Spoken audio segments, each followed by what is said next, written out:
I have an update on Kari McRae. Now, a lot of you may not remember this one because it was from last year.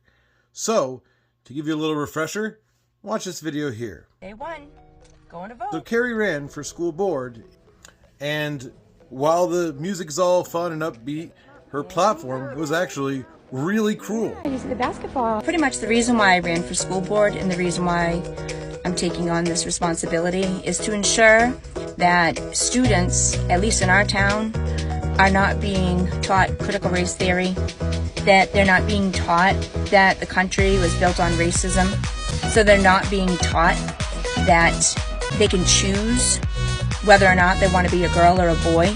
It's one thing to include, and it's one thing to be inclusive, and it's one thing to be to educate everybody about everything. It's completely another thing to push your agenda. Fired. You got fired. She was fired and lost her job as a teacher, but she still has her position on the school board committee. And she also saw my video, by the way, because she commented on it. And I responded to her, calling her the face of white supremacy. But that's not important.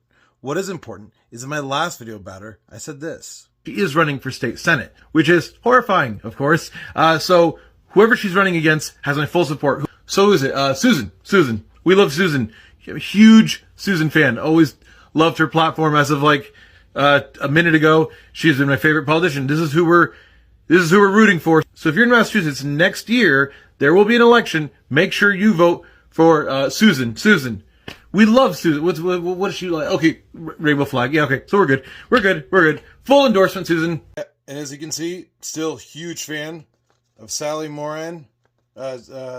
Susan. Love Susan. Obsessed. Can't get enough.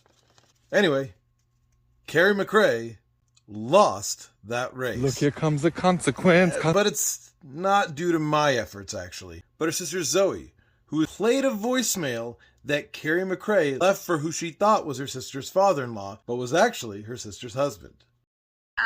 This is Kari McRae, and I was calling you because I just wanted to have a conversation about your daughter-in-law, Zoe. Now, listen, she's your daughter-in-law. She's my sister.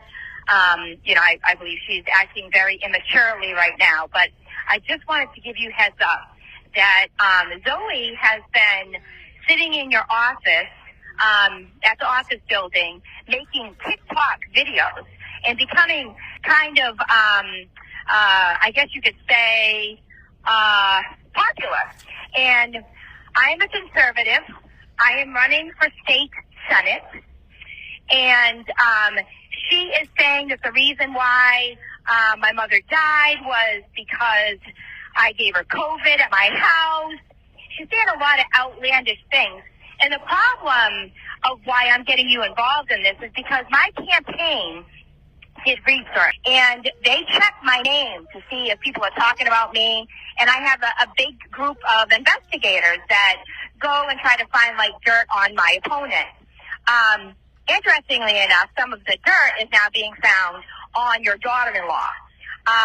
Some sexual explicit videos that are out on some site, Pornhub or something to do with Snapchat and all kinds of fun stuff that I guess potentially, I don't know. But anyways. So I think Zoe really deserves the credit, but as they say, a win is a win. A win is a win. I don't care. Here comes the consequence. Consequences of my actions chasing me right now. I don't want no consequence. I don't want no consequences chasing me. Got her. Ooh, Suzanne.